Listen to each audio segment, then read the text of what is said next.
Hoy vamos a estar hablando acerca de la realidad de que nuestro Dios es amor. Dios es amor, Dios es la esencia misma de lo que el amor es.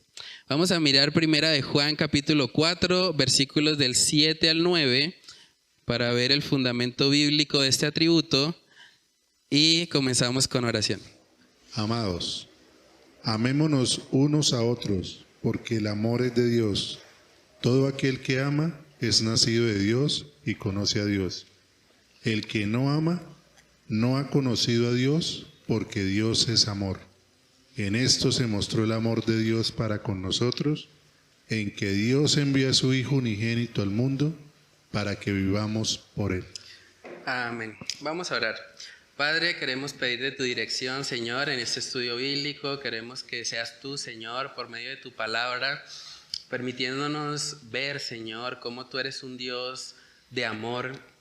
Eres un Dios que eres la esencia misma de lo que esa palabra significa, Señor. Ayúdanos a acercarnos más a ti, Señor, para que podamos evidenciar también ese amor en nuestras vidas, Señor. Oramos para que tú nos ayudes, Señor, a poder realizar este estudio, no solamente para crecer en información, sino también para crecer en la aplicación de lo que aprendemos, Señor. Ayúdanos a poder vivir como verdaderos hijos de un Dios de amor. Ayúdanos a ser embajadores del amor de Cristo acá en la tierra. Y ayúdanos a vivir, Señor, siempre para tu gloria y tu honra, Señor. Padre, oramos para que solo tú seas exaltado por medio de este estudio bíblico. Te lo pedimos, Señor, en el nombre de Cristo Jesús. Amén y amén. Bueno, entonces, a manera de reflexión, podemos interactuar un poco, porque muchas personas, incluso no creyentes, parecen simpatizar mucho con la idea de que Dios es amor.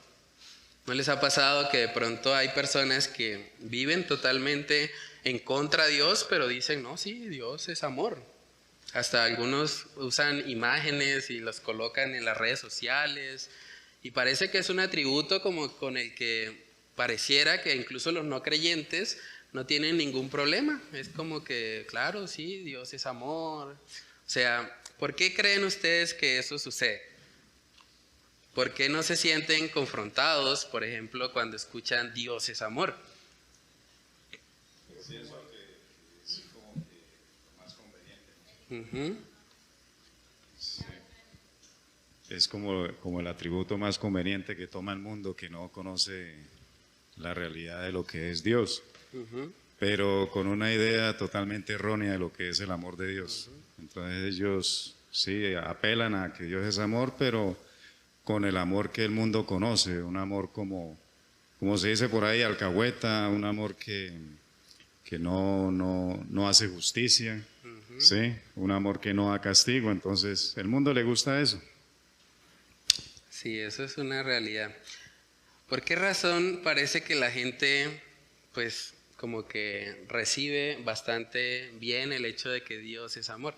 No pasa lo mismo cuando decimos Dios es justo, o cuando decimos Dios es santo, o cuando decimos Dios está airado contra el impío.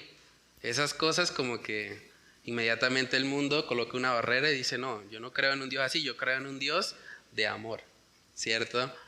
Entonces, miremos la siguiente pregunta que nos puede ayudar también. ¿Cómo piensan la mayoría de las personas en el mundo que es el amor? ¿Cómo ve el mundo el amor? Como una emoción, sí, como sentimientos, por acá. Pues el amor en el mundo se ve como algo, por una expresión comercial, ¿sí? Entonces, si yo logro tocar la parte almática de alguien, entonces puedo hacer que esa persona compre algo más, que como le compre a la señora el detalle, que le compre el señor o sea, comience usted diciembre, ¿sí? Demuestre a los que usted ama comprándole un detalle. Entonces, claro, es muy fácil, es como una emoción, ¿sí? Es más fácil de manipular. Entonces la persona compra en diciembre. En enero, entonces vienen los Reyes Magos. Entonces se puede manipular la venta, ¿sí? En febrero, entonces, que su hijo no puede quedarse en estudio, entonces se manipula otra vez, que tiene que hacer algo en la vida. Enero, febrero, marzo, el Día de la Mujer. Terminando marzo, el Día del Hombre. En abril, el Día del Niño.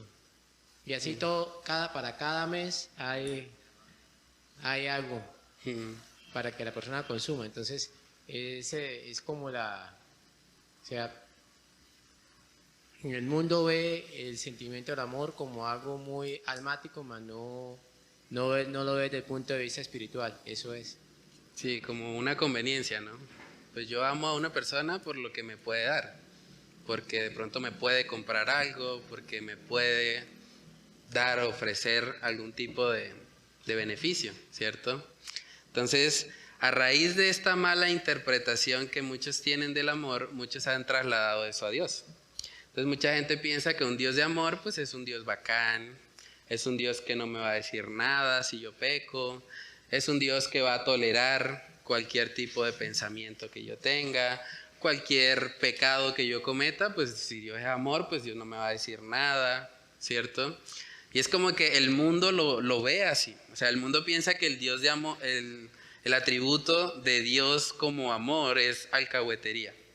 Que Dios va simplemente a permitir que yo haga lo que quiera y que no va a haber ninguna consecuencia. Pero realmente es posible desconectar el atributo del amor de Dios de sus demás atributos.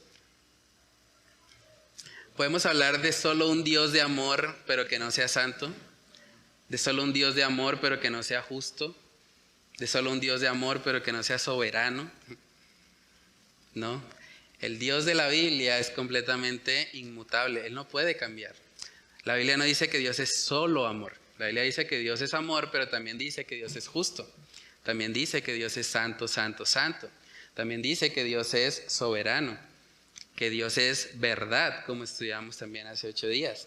Entonces, la realidad es que todos los atributos de Dios, digamos, operan de la mano.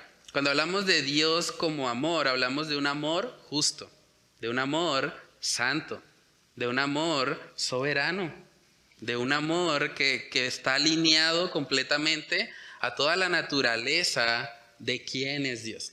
Y es importante definir eso. Cuando hablamos de amor, en la palabra hay varias palabras en el original que se utilizan para amor. Está la palabra ágape, que es la que describe puntualmente a Dios. Cuando dice Dios es amor, ahí en Primera de Juan habla del amor ágape. Es un amor que es fruto de la voluntad, que no está condicionado a nada más. Porque nosotros vemos que en el mundo hay una especie de amor, pero es un amor muy conveniente, ¿sí? Como decía ahorita el hermano, es un amor que depende de lo que el otro me dé. Yo amo al hermano Miguel, pero si él me invita a comer, si no, pues mejor amo a Juan Pablo, que Juan Pablo sí tiene más comida allá en la nevera y él me puede dar algo más rico, ¿cierto? Y es el tipo de amor que vemos en el mundo. ¿Cómo funciona mucho de la política en Colombia? Así. Mucha gente está en un partido político por lo que el partido político le puede ofrecer. Inmediatamente ve más beneficios en otro partido político, pues se cambia al otro partido político, ¿cierto? Entonces, es mucho de lo que vemos en este mundo, es hacer algo o amar a alguien esperando la correspondencia, esperando lo que me puede devolver. Pero cuando hablamos del amor ágape, que es el amor que define a Dios, es un amor completamente incondicional. No había nada en nosotros que motivara el amor de Dios. Y aún así nos amó. No había nada.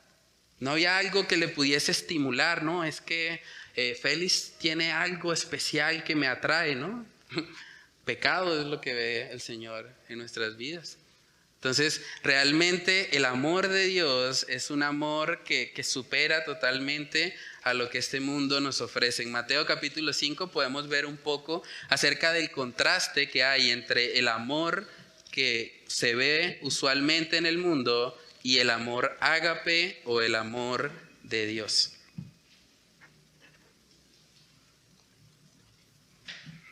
Mateo capítulo 5, versículos del 43 al 48. Si alguien tiene ese texto, lo puede leer.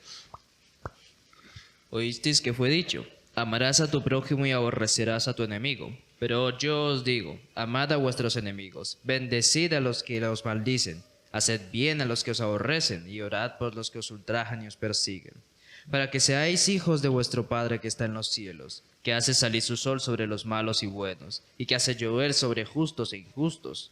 Porque si amáis a los que os aman, ¿qué recompensa tendréis? ¿No hacen también lo mismo los publicanos?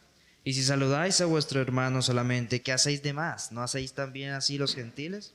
Sed pues vosotros perfectos, como vuestro Padre que está en los cielos es perfecto. Amén. Entonces aquí podemos ver un poco de ese contraste. Los publicanos, los gentiles, en ese contexto son personas que no conocen a Dios. Y hay una especie de amor entre ellos. Ellos aman a los que los aman. Aman a los que son semejantes a ellos. Pero Dios es tan rico en amor que Él hace salir su sol sobre buenos y malos. Él no condiciona su amor a nuestras acciones como tal, porque su naturaleza es amor. Él es la esencia de lo que esa palabra significa. Entonces es muy interesante poder ver ese contraste, porque lo mismo vemos en el día de hoy. Muchas personas aman solo a aquellos que les pueden ofrecer algo a cambio. Pero si nosotros somos hijos de Dios y si queremos reflejar este atributo, debemos amar a aquellos que no nos pueden ofrecer nada.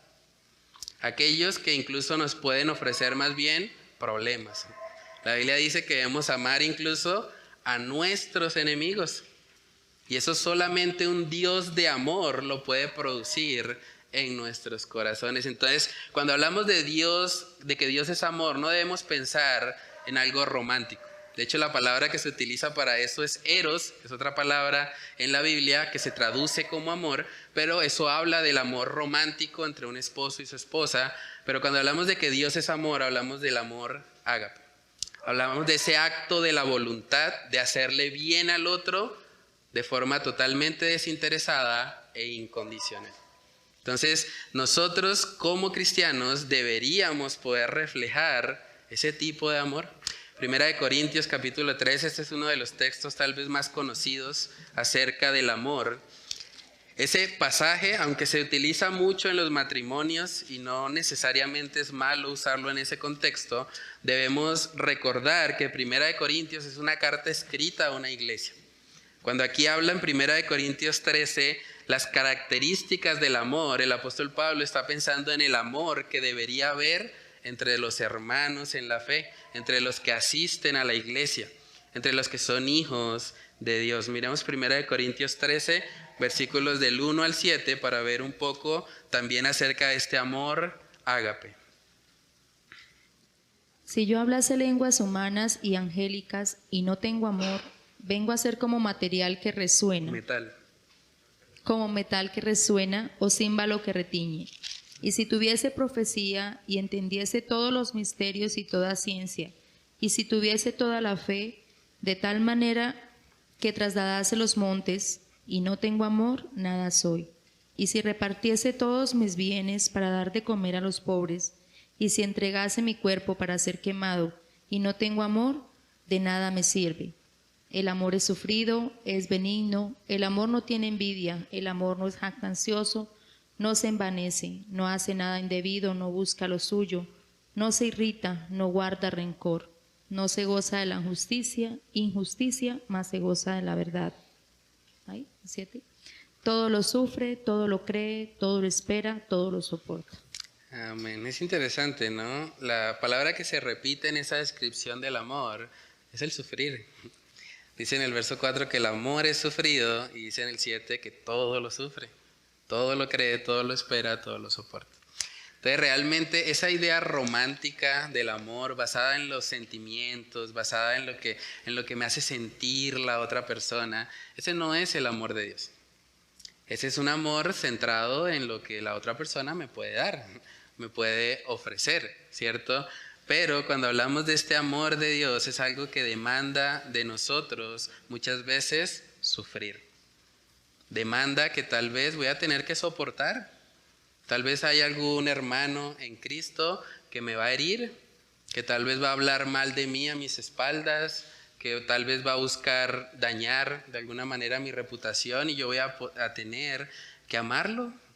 Y eso me va a doler y va a ser doloroso y lo voy a tener que soportar. Pero así se ve el amor ágape, el amor que define a Dios. Debemos tener cuidado porque hay muchas personas que, como consecuencia de todas las distorsiones que hay acerca de que Dios es amor, mucha gente se va al otro extremo.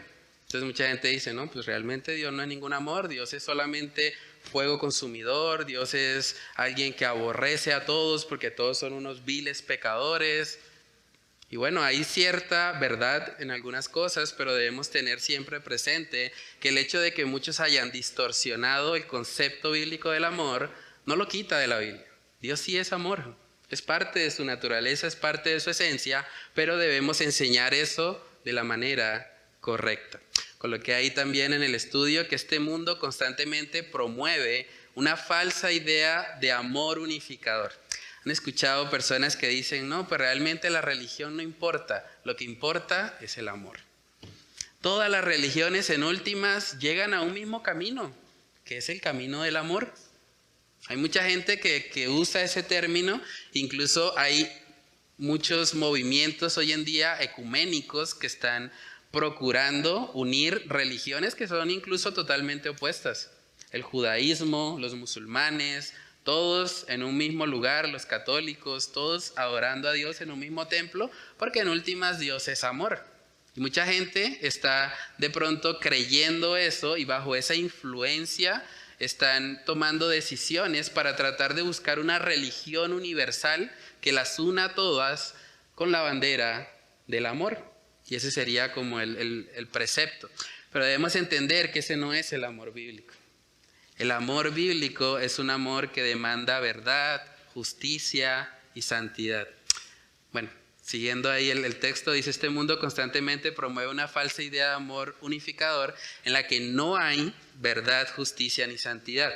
Pero el carácter de Dios es totalmente opuesto a esa distorsión. La idea de amémonos y tolerémonos todo lo que pensemos, todo lo que creamos, sin importar si son totalmente opuestas nuestras formas de pensar, es algo que no viene de la Escritura. O sea, el Dios que se encarnó en este mundo, dicen en Juan capítulo 1, que vino lleno de gracia y de verdad. Gracia y verdad son parte de los atributos del Dios de amor. Entonces, es muy importante que nosotros tengamos presente que esta idea de unámonos todos bajo la bandera del amor no es una idea bíblica. También podemos ver en la palabra, mucha gente dice, bueno, pero si Dios es amor, ¿por qué sufro? ¿Por qué hay dolor en mi vida? ¿Por qué experimento situaciones que pues no quisiera realmente vivir? Pero vamos a ver que parte del carácter de Dios como amor es que Él nos disciplina. Miremos Hebreos capítulo 12, Hebreos 12 versículos del 6 al 11. Vemos la relación directa que hay entre el amor de Dios y su disciplina.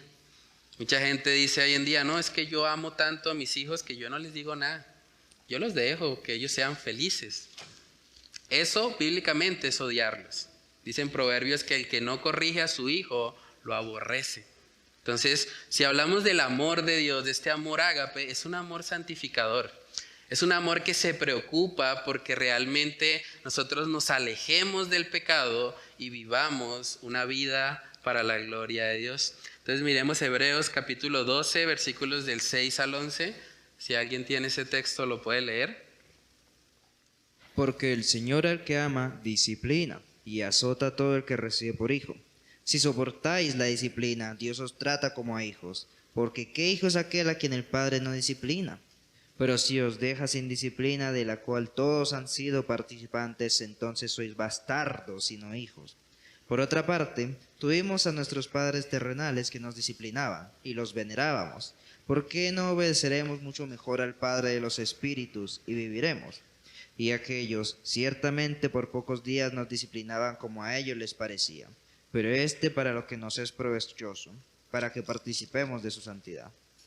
Es verdad que ninguna disciplina al presente parece ser causa de gozo, sino de tristeza, pero después da fruto apacible de justicia a los que en ella han sido ejercitados. Amén. Ahí vemos una relación directa entre el amor de Dios y su disciplina. Nos gusta, ¿no? El mismo texto lo está diciendo. Ninguna disciplina al presente parece ser causa de gozo. Duele la disciplina. Y muchas veces nos cuestionamos por qué el Señor me permite pasar por esta prueba, por esta aflicción, por este dolor. ¿Será que ya Dios no me ama? Cuando nosotros recordamos, hermanos, que Dios es amor, vamos a poder ver su mano obrando aún en esas circunstancias que no entendemos. Aún en momentos donde decimos, pero ¿por qué, Señor? ¿Por qué tanto dolor? ¿Por qué tanto problema? ¿Por qué tanto aflicción en mi vida? En esos momentos, al recordar este atributo de Dios, vamos a poder ver su mano y a recordar promesas como las de Romanos 8:28. Dice que a los que aman a Dios, todas las cosas les ayudan a bien. Para los creyentes podemos tener la total confianza de que cada situación de dolor o aflicción que llega a nuestra vida ha sido orquestada por un Dios de amor. El Dios de amor está permitiendo que yo sufra porque Él quiere darme algo mejor. Y eso mejor es la semejanza a su Hijo Jesús. Romanos 8:28 siempre hay que leerlo a la luz de Romanos 8:29. Fuimos predestinados a ser como su Hijo, a ser como Cristo Jesús. Y eso ocurre muchas veces por medio del dolor, por medio de la aflicción. Mucha gente dice hoy en día, no, pues si Dios me ama, Dios tiene que permitirme vivir una vida sin enfermedades, sin problemas, solvente económicamente. Pero saben que si decimos eso, tendríamos también que decir que Dios odiaba a los apóstoles. Porque ellos no vivieron esa vida. Ellos no vivieron una vida de riquezas, de posesiones, de comodidades en este mundo. Por el contrario, lo que vivieron fueron situaciones de persecución, de aflicción, de dolor, de sufrimiento. Pero en medio de todo lo que vivieron, ellos pusieron la mirada en las cosas de arriba y pudieron experimentar el amor de Dios. Vamos a mirar un texto que personalmente me impacta mucho, 2 de Corintios capítulo 1. Versículos del 8 al 11, podemos ver hasta dónde el Señor llevó al apóstol Pablo y a muchos de los que estaban en el ministerio con él. Busquemos 2 de Corintios capítulo 1, versículos del 8 al 11. Si alguien tiene ahí ese pasaje, lo puede leer. Porque, hermanos, no queremos que ignores acerca de nuestra tribulación que nos sobrevino en Asia. Pues fuimos abrumados sobremanera más allá de nuestras fuerzas, de tal modo que aún perdimos la esperanza de conservar la vida. Pero tuvimos en nosotros mismos sentencia de muerte, para que no confiásemos en nosotros mismos, sino en Dios que resucita a los muertos.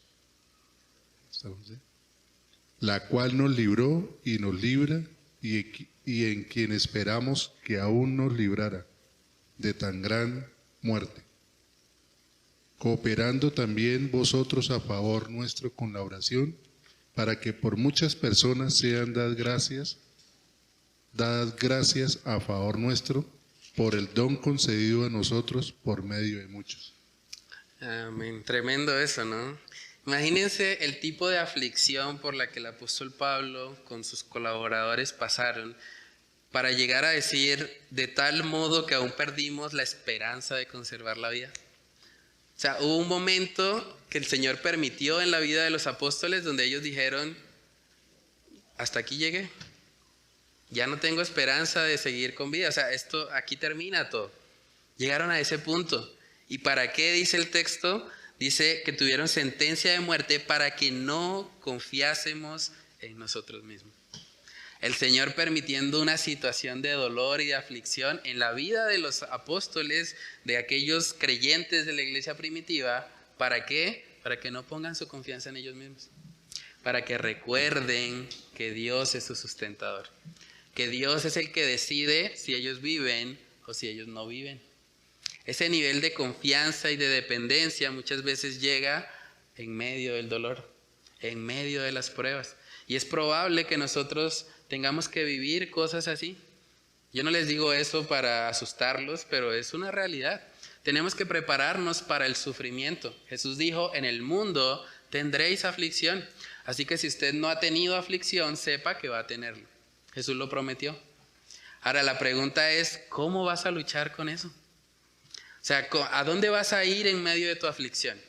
Cuando pierdas un ser querido, cuando tal vez roben tus ahorros, tal vez pases por una crisis económica, cuando de pronto algún familiar que aprecias te haga daño, activamente busque robarte o dañarte. ¿A dónde vas a ir? Tenemos que buscar refugio en el Dios de amor. No usemos las circunstancias externas de dolor o de aflicción para cuestionar el amor de Dios, sino más bien para ver su mano operando en nuestras vidas por su misericordia. Coloqué también ahí en la parte de aplica, la realidad de que Dios es amor implica que los cristianos deberíamos ser reconocidos como personas que evidencian el verdadero amor en sus vidas. O sea, si hay personas que demuestran amor ágape, deberían ser los cristianos. Dice, así que a manera de reflexión, puedes preguntarte, y esto es a manera personal, ¿qué tan desinteresadamente amas a tu prójimo? Con las personas que tú te relacionas normalmente, ¿lo haces porque sabes que te pueden dar algo a cambio? ¿O realmente lo haces porque te interesa genuinamente su alma? Preguntémonos también, ¿amas lo suficientemente a tu prójimo para incomodarte y predicarle la verdad del evangelio? Mucha gente no predica el evangelio es porque se ama demasiado a sí mismo. Ama su propia comodidad y dice, no, es que si yo predico el evangelio me van a empezar a mirar raro. Entonces, como yo amo que me miren bien, pues mejor no les digo nada. Pero ese no es el amor bíblico. El amor ágape está dispuesto a incomodarse.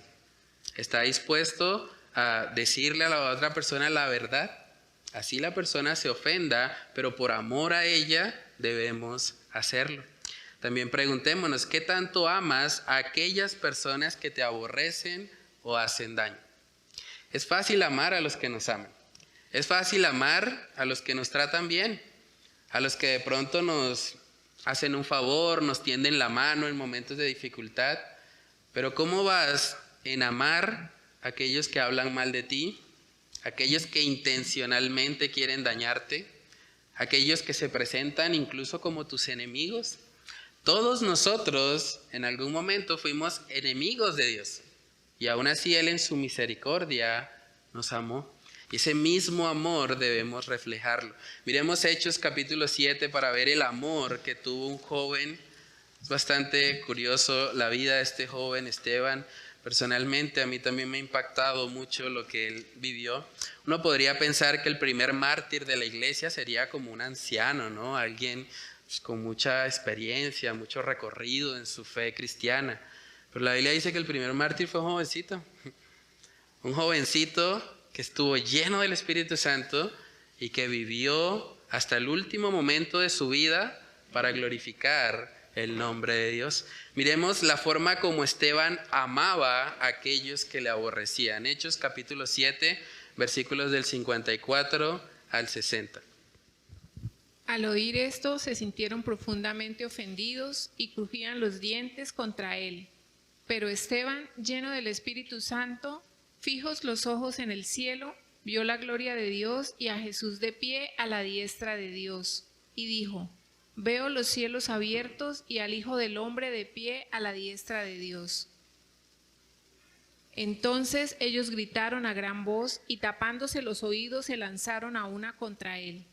Echándolo fuera de la ciudad comenzaron a apedrearlo, y los testigos pusieron sus mantos a los pies de un joven llamado Saulo.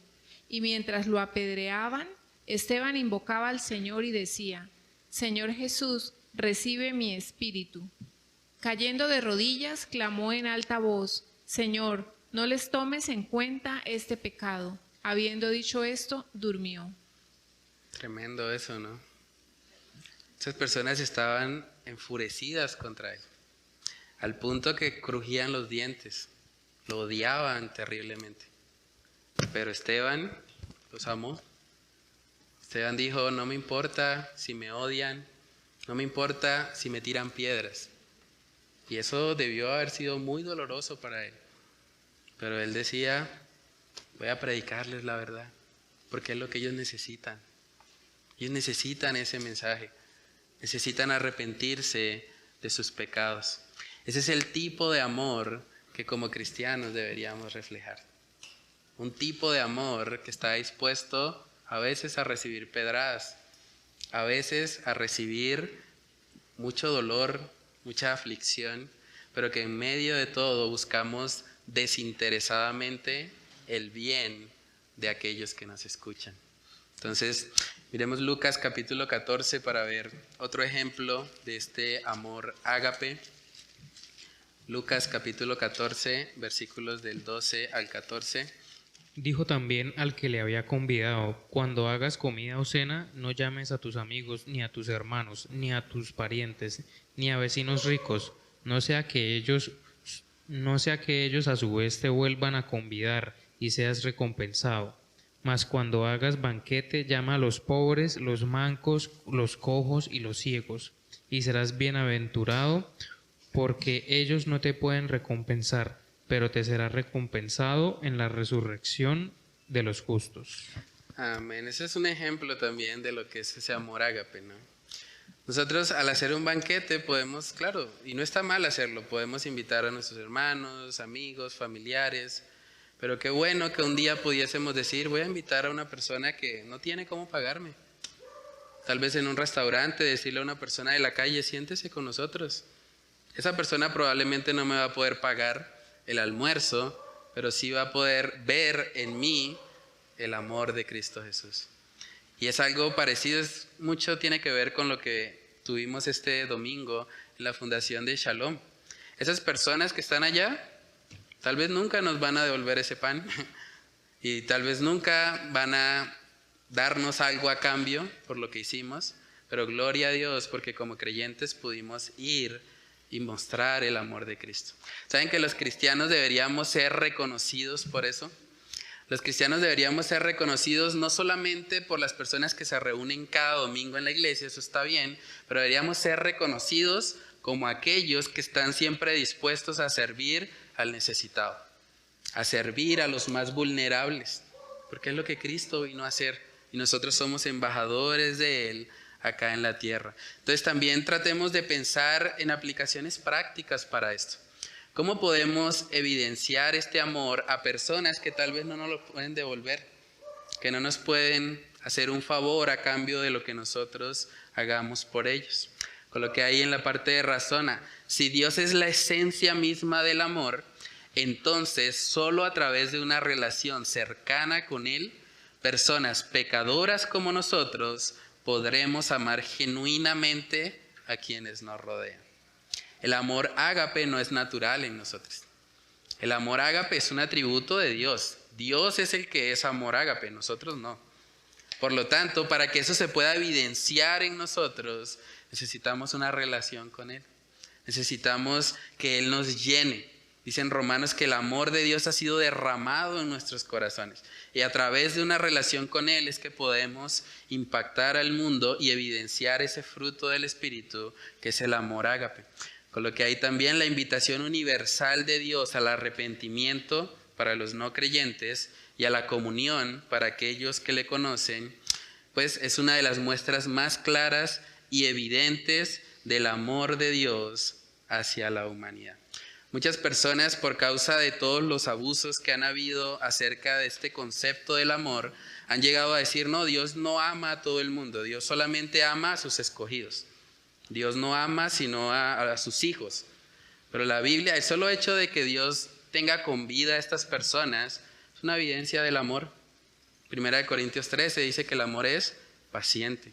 Es por su paciencia que no nos ha destruido. Además, dice en Hechos capítulo 17, vamos a verlo, que Dios manda a todos los hombres, sin excepción, en todo lugar a que se arrepientan. ¿Qué mayor manifestación del amor de Dios que invitar a los pecadores a arrepentirse y a tener una relación con Él? Miremos Hechos capítulo 17, versículos del 30 al 31.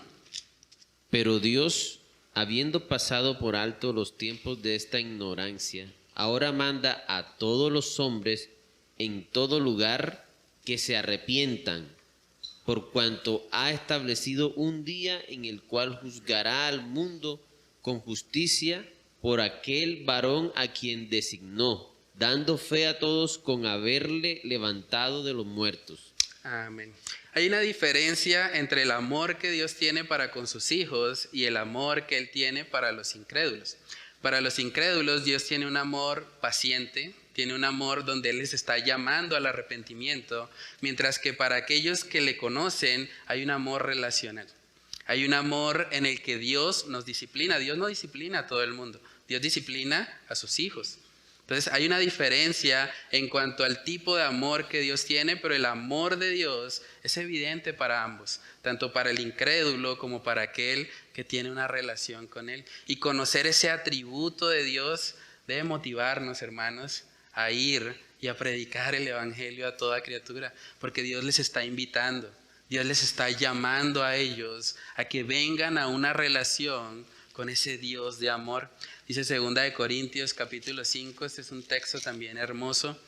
2 Corintios 5, versículos del 14 al 15, ahí vemos lo que es el motor o el combustible de nuestra vida cristiana. Si alguien tiene ese texto, lo puede leer. Porque el amor de Cristo nos constriñe, pensando esto, que si uno murió por todos, luego todos murieron. Y por todos murió, para que los que viven ya no vivan para sí, sino para aquel que murió y resucitó por ellos. Amén. Ahí podemos ver un poco del propósito del Señor.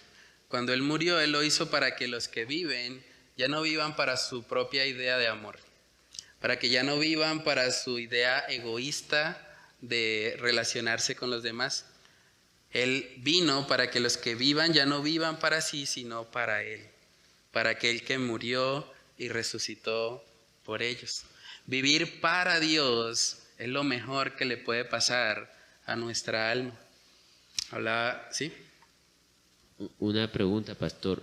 ¿Usted podría aclarar constriñe? Ok. Sí, el amor de Cristo nos constriñe. Eso quiere decir que el amor de Cristo nos apremia, dicen otras versiones, o nos empuja. ¿Sí? No es una forma de empujarnos obligada, sino donde vemos tan grande su amor que, por así decirlo, somos derretidos por Él. O sea, Él de alguna manera nos quita toda excusa que podamos tener y nos lleva a rendirnos totalmente a Él. Esa es la idea. Es como que nos quiebra, nos empuja, nos lleva hacia allá. Ajá. Entonces, ese amor de Cristo nos constriñe y es pensando en esto, o sea, pensando en lo que Cristo hizo por nosotros. Cuando yo medito genuinamente en esa obra, realmente tengo que decir, Señor, tu amor es demasiado grande para un pecador tan vil como yo. Yo no lo merezco. Yo no merezco que Dios me ame. Yo no merezco estar con vida hoy acá. Pero Dios, en su infinita misericordia y en su amor, me ha permitido estar acá. Nos permite tener una relación con Él, nos permite abrir su palabra hoy miércoles acá en la iglesia y poder conocerle. Es un privilegio enorme. Dios no tenía la obligación de hacerlo, tampoco tenía la necesidad de hacerlo. Dios es la fuente misma del amor. Él no necesita que nosotros le amemos, Él ya es amor. Qué privilegio que nos concede el Señor de poder participar de esa realidad de quién es Él. Hablábamos que días también con el hermano Juan Pablo, hay ciertos versículos en Salmos o en Isaías donde dice el Señor, es que yo hice esto por amor a mí mismo. Y mucha gente dice, pero si el Señor lo hace por amor a sí mismo, como egoísta, ¿no? Porque Él quiere que lo alaben y que lo adoren, pero por amor a Él mismo. Pero cuando hablamos de Dios, hablamos de la expresión máxima del amor. O sea, Dios es la persona más amorosa en todo el universo. Cuando Dios dice que nos acerquemos a Él y que si nos acercamos, Él lo hace por amor a Él mismo, Él nos está invitando a participar de la expresión máxima de amor que puede existir en todo el universo. Entonces no es egoísmo, es amor. Es amor que Dios nos invite a adorarle. Es amor que Dios nos invite a que nosotros rindamos su vida a Él. Porque Dios, siendo omnisciente, Él sabe que no hay nada más en el mundo ni en el universo entero que pueda satisfacer nuestras almas. Solo Él. Él es la fuente misma del amor. Entonces, por amor a Él mismo, Dios nos permite participar de eso tan glorioso que es una vida en comunión con Él. Entonces, coloqué ahí una frase para meditar. Si lo que nosotros llamamos amor no nos lleva más allá de nosotros mismos, entonces no es amor. Un predicador llamado Oswald Chambers dijo esa frase. Es muy interesante porque el amor, el concepto de amor ágape, nos lleva más allá de nosotros mismos, más allá de nuestro egoísmo, y nos lleva a vivir para Dios. Entonces, en la parte de atrás coloqué algunas actividades de profundización. Yo les envié los videos por el grupo del Faro. Uno es de los atributos de Dios, del ministerio de Aviva Nuestros Corazones, muy interesante. Ahí profundizan también sobre esto que hemos estudiado. Y otra prédica del pastor Samuel Pérez Millos que se titula El amor de Dios. Entonces pueden ver los videos y escribir ahí en el recuadro las principales enseñanzas del mismo. Y segundo, coloqué un artículo de Coalición por el Evangelio que se llama Jesús vino para mostrarnos el amor de Dios. Como cantamos hace un momento, en esto conocemos el amor en que Dios dio su vida por nosotros. Entonces pueden leer ahí el artículo, también hay algunas aplicaciones prácticas y escribir las principales enseñanzas en el recuadro. Y por último coloqué, ¿cómo impacta tu vida de adoración el saber que no fuiste tú quien amó a Dios, sino que Él te amó primero?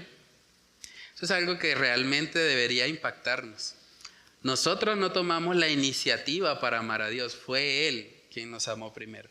Si podemos amarle hoy, aún a pesar de nuestro amor defectuoso para Él, es porque Él nos amó primero, es porque Él en su gracia nos salvó. Entonces, pensar en eso, hermanos, de verdad debe motivar nuestras vidas de adoración. También coloqué ahí cómo motiva tu vida espiritual saber que solo Dios es la fuente del verdadero amor. Saben que lo más amoroso que puede hacer un esposo por su esposa es amar a Dios, porque Él es la fuente de amor. Si un esposo no ama a Dios, va a amar a su esposa a la manera del mundo. La va a amar en su carne, esperando algo a cambio. Pero si ese hombre está lleno de Dios, lleno del Espíritu Santo, va a poder evidenciar amor ágape para su esposa. Lo mismo aplica para los hijos, lo mismo aplica para los solteros con sus padres, para nuestros vecinos, para los que nos rodean. Si queremos impactar a este mundo, debe ser muy evidente que nosotros somos personas que viven reflejando el amor ágape hacia los que les rodean. Entonces, esas son las actividades para profundizar. No sé si quieren comentar algo o alguna pregunta sobre el tema.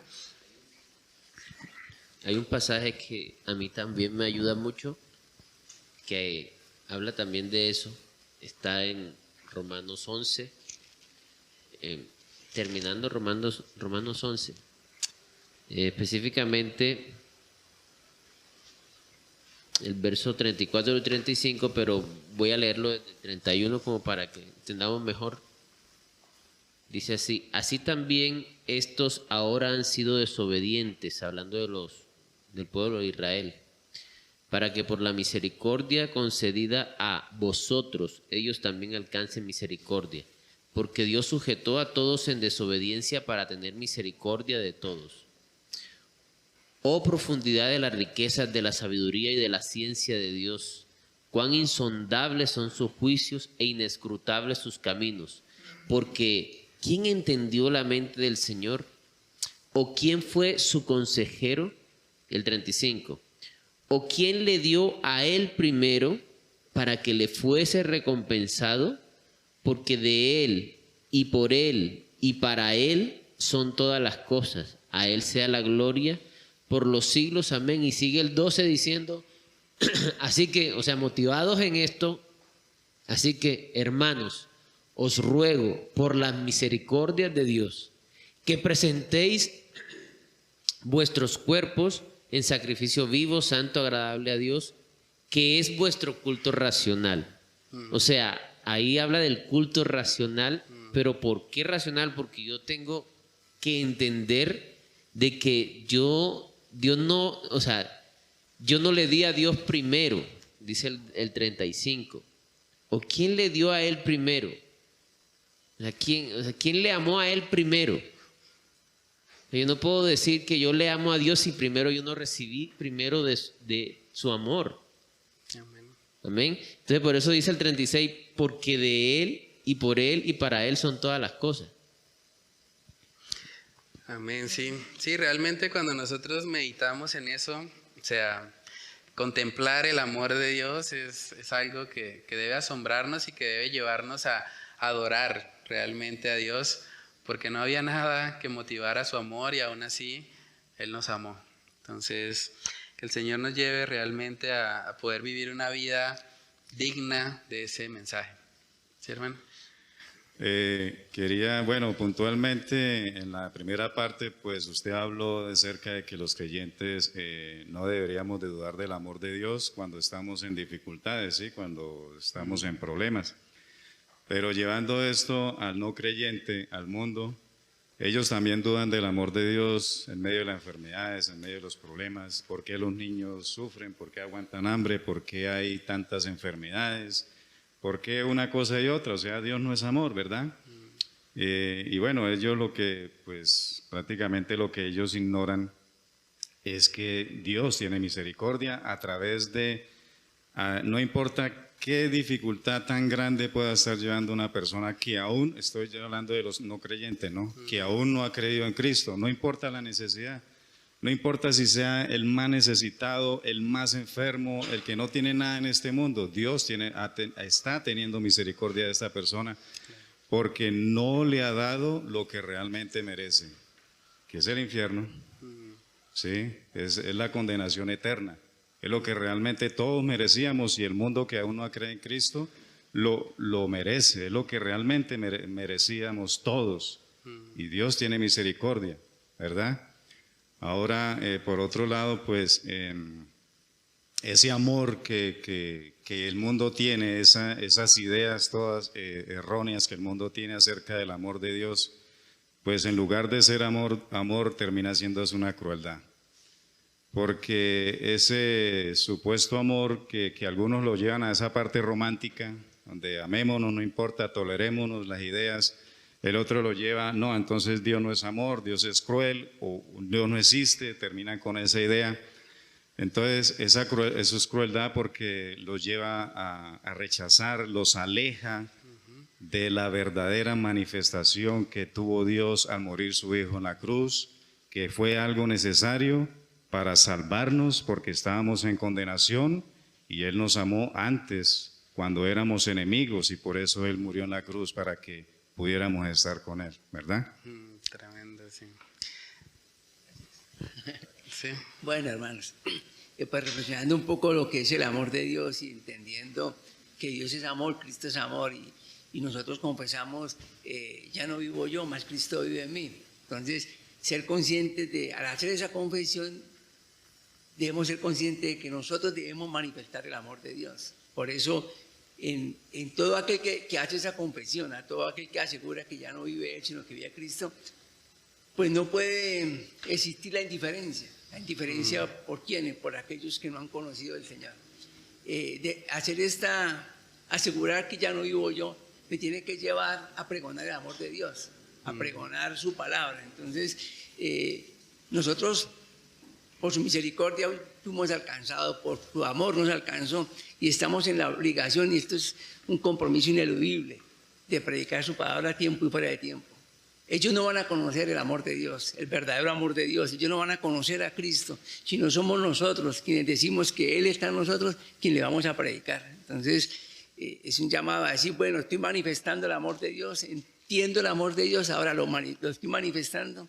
Y eso es a diario, con nuestra casa, con nuestros vecinos, con nuestros compañeros de trabajo y con toda aquella persona que Dios nos presenta en el camino. Amén, sí. Sí, realmente hemos estado aprendiendo mucho, digamos, sobre conceptos, teoría y demás, pero es muy importante que estos estudios que estamos haciendo los llevemos a la práctica. Cuando hablamos de un Dios de amor, debemos preguntarnos cómo debe vivir un hijo de un Dios de amor. un embajador de un Dios de amor en la tierra. Porque esto que el Señor nos está permitiendo aprender no solamente es para inflar nuestras cabezas, es para que nuestras manos y nuestros corazones realmente se alineen a esta verdad y puedan vivirla. ¿Alguien quiere comentar algo más? ¿No? Ah, pensé que era la mano. Bueno, yo quería complementar realmente el ver ese amor que Dios ve reflejado en los cristianos, ¿sí?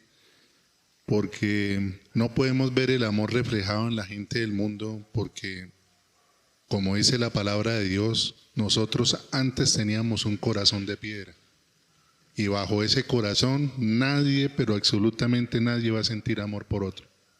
Solamente cuando ese corazón es transformado, recibimos a Cristo. Cristo nos quita ese corazón de piedra y ahora nos da un corazón de carne, ¿sí? ¿Para qué? Para que, como decían los hermanos, ellos vean realmente el amor de nosotros, lo vean reflejado en nosotros, ¿sí? Por medio de la misericordia de Cristo, ¿sí? Porque eso es lo que la gente del mundo quiere ver en nosotros realmente, es eso, porque ellos no conocen realmente el amor de Dios. Nosotros hoy en día lo conocemos por la misericordia de Dios, ¿sí? Solamente por eso.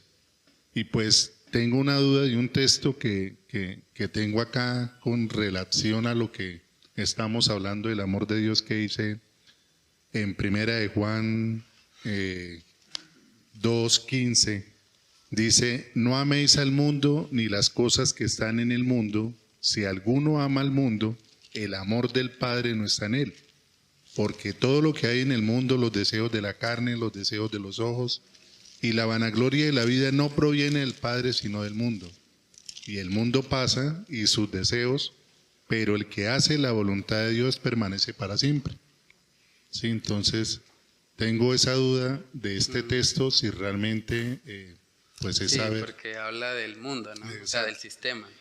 No necesariamente de las personas. Exactamente. O sea, es importante porque pues parte del mandamiento que Dios nos ha dado es primeramente amarle a Él con toda nuestra alma, mente, corazón y fuerzas, y en segundo lugar pues amar a nuestro prójimo, ¿cierto? Entonces cuando dice que no amemos al mundo, es al sistema de este mundo que está corrupto y que de hecho se evidencia en esas cosas que describe ahí: los deseos de la carne, los deseos de los ojos y la vanagloria de la vida. O sea, un cristiano no debería amar esas cosas, porque esas cosas lo alejan del Dios de amor, ¿cierto? Entonces, el sistema no debemos amarlo, pero a las personas sí, y la mayor evidencia de ese amor es compartirles el Evangelio. En últimas, lo más amoroso que yo puedo hacer por aquellos que no conocen a Cristo es hablarles del Dios de amor, del único que puede hacer ese milagro de transformar el corazón de piedra en un corazón de carne. Incluso tiene beneficios secundarios para la población en general. Algo por lo que estamos orando ahorita que estamos haciendo la escuela de padres. Ojalá muchos padres puedan venir y puedan escuchar esas charlas y a través de eso conocer genuinamente el amor de Cristo, ser transformados, y padres transformados pues van a poder impactar a sus hijos, a la siguiente generación, y van a poder impactar su entorno. Entonces el Evangelio en últimas termina trayendo un beneficio, digamos, secundario después de la salvación de esas personas, que es que esa persona que se convierte ahora es un agente de amor de Dios y se convierte en un embajador de Cristo en la tierra, que también puede bendecir a los que le rodean y amar a ese prójimo así como él ha recibido ese amor primeramente, ¿no? Entonces, sí, lo importante es eso, amar a las personas y desechar lo que este mundo, el sistema de este mundo quiere enseñar. Y miramos también que la palabra, leía yo que día la palabra de Dios, que la maldad crecerá aún más. Y eso lo estamos viendo hoy en día, ¿sí? Sí. La tolerancia, todo eso que esta semana que quise ver unas noticias, vi algo que tremendamente cada día se va a ver más violencia aún todavía. Sí. Sí, por eso es importante que nosotros como creyentes estemos haciendo nuestra parte y que podamos descansar en que el único que puede transformar este mundo caído y perverso es ese Dios de amor. ¿Quiere decir algo, hermano? Pues yo no tanto preguntar, sino compartir algo que veo en el diario vivir. Entonces, por ejemplo, veo un amor en el mundo reflejado ahorita que, por ejemplo, la gente le pregunta, cuando va a evangelizar le pregunta, ¿usted es hijo de Dios? Entonces la persona dice, sí o no sé, sí. Y entonces le preguntan, ¿usted cree que es salvo? Entonces las personas normalmente preguntan, ¿hay que hacer obras para llegar a tener salvación? ¿Sí? Y lo que ellos responden es esto, a este mundo vinimos a sufrir y para tratar de alcanzar a llegar allá al cielo, ¿sí? Así sea raspando, ¿sí? Entonces, ¿qué es lo que pasa? Desafortunadamente, hablo del mundo que me rodeo, ¿sí? Y veo que en esas personas que están haciendo eso, hay más amor. O sea, hay un amor humano por los humanos, ¿sí? Y tienen un buen trato entre humanos, ¿sí? Desafortunadamente veo en otras congregaciones, ¿sí? Aquí pues estoy aprendiendo, en donde también venía, pues también es una buena congregación y también he visto el amor de Dios, ¿sí? Pero entonces he visto en otras congregaciones donde ser hijo de Dios le preguntan, ¿usted es hijo de Dios? Entonces, si usted no es hijo de Dios, aléjese de mí porque yo soy más alto que tú. Sí. Entonces, eso es lo que quería compartir. Sí, hay mucha gente que hace acepción de personas y pues realmente cuando Dios establece como segundo mandamiento amar al prójimo, la palabra prójimo significa próximo, o sea, al que está cercano a mí. No tengo que hacer una distinción necesariamente entre el que es hijo de Dios, entonces a ese lo amo y al otro no porque él no ha llegado a mi nivel. No se trata de eso. Obviamente como hermanos en Cristo hay un amor filial, hay un amor, esa es otra palabra que aparece en la palabra acerca de amor, fileos en griego, y es un amor que habla de la conexión familiar que yo tengo con mi hermano en la fe. Y es un amor también que viene de Dios, lo que aparece muchas veces como afecto fraternal.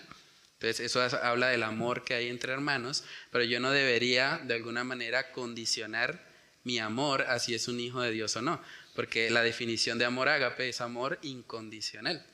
No depende de si el otro es un hijo de Dios o no. Yo debo amarlo porque así como Dios me amó de manera incondicional, sin pedirme previamente algo, pues de la misma manera yo debo dar ese amor a los que me rodean, ¿sí? Y para eso es clave lo que hablamos, una comunión, una relación con Dios, porque es Dios quien pone el querer como el hacer según su buena voluntad. Sí, es algo parecido a lo que hablamos. El amor de Dios para el no creyente se ve reflejado en el llamado al arrepentimiento, se ve reflejado en la misericordia, en no darle lo que merece, ser paciente con él, esperando que esa persona se arrepienta. Pero obviamente el amor que Dios tiene con sus hijos es un amor relacional. Entonces, claro, cuando yo me relaciono con otro hijo de Dios, ambos tenemos el Espíritu Santo morando en nosotros y hay una conexión especial, hay una comunión tal vez más cercana, hay un afecto fraternal por eso, pero no quiere decir que entonces yo voy a rechazar a la persona que no es creyente simplemente porque ella no es tan santa como yo, ¿no? Entonces hay que tener mucho cuidado de pronto con esa actitud y más bien recordar lo que decía el hermano Juan Pablo, Dios nos amó siendo sus enemigos sin merecerlo y de la misma manera nosotros también debemos amar a otros enemigos de Dios, a otros que no merecen tampoco ese amor, ¿vale? Entonces, bueno, vamos a orar y a pedirle al Señor que Él nos ayude a poner por obra lo que hemos estudiado en esta noche. Padre Celestial, te damos muchas gracias, Señor, por tu infinita misericordia. Gracias porque en este tiempo, Señor, nos has permitido abrir tu palabra y reflexionar en la realidad, Señor, de que tú eres un Dios de amor. Eres un Dios que define completamente lo que la palabra amor significa. Padre, ayúdanos a realmente ir a ti, ayúdanos a recordar que fuera de ti no hay verdadero amor, que tú eres el único que puede ayudarnos, Dios, a amar de manera desinteresada, de manera totalmente incondicional, Señor. Así como un día tú nos amaste, Señor, sin haber nada en nosotros que motivara tu amor.